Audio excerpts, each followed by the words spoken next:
शिक्षकगण एवं समस्त मेरे ग्रामवासियों एवं मेरे छोटे बड़े सभी भाई बहनों, आप सभी को इस 26 जनवरी यानी गणतंत्र दिवस की हार्दिक शुभकामनाएं।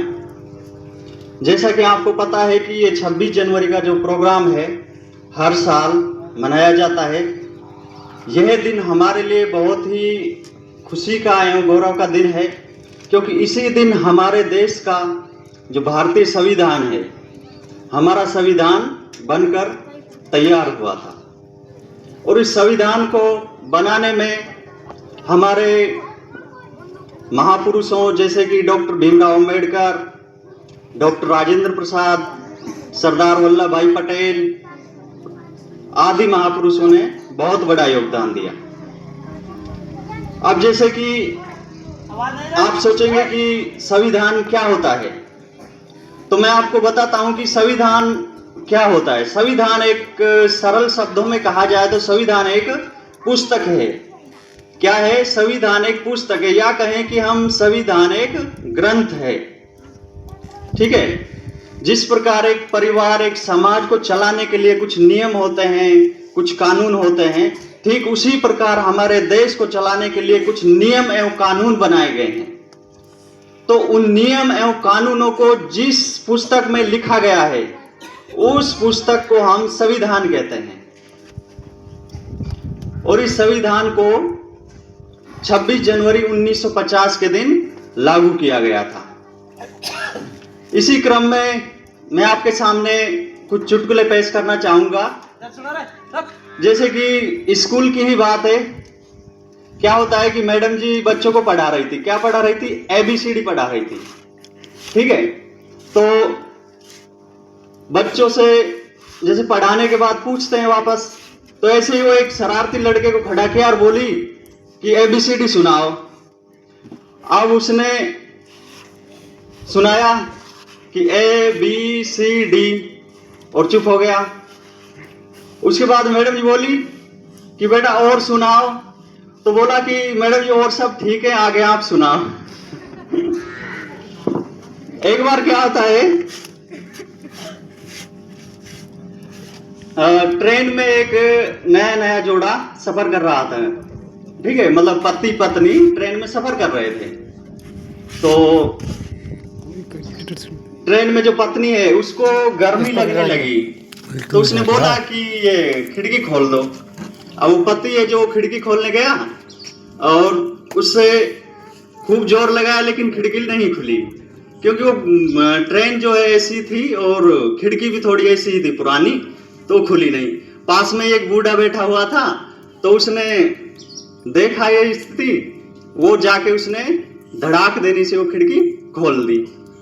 और खोलने के बाद में उसको बोला कि बेटा कुछ खाए पिए कर। ठीक है भाई। थोड़ी देर बाद क्या है कि ट्रेन चल रही थी तो ठंडी ठंडी हवा आने लगी। अब वो पत्नी है जो बोलने लगी कि खिड़की बंद कर दो। अब वो पति गया, अब उससे वो बंद ना होए। अब वो खिड़की बंद ना होए, कोई बात नहीं, उसने कोशिश किया लेकिन बंद नहीं हुई। अब बूढ़ा फिर सोचा कि चलो मैं ही बंद कर देता हूं। वो गया, उसने खिड़की को बंद किया और फिर बोल दिया कि बेटा कुछ खाए पिए कर।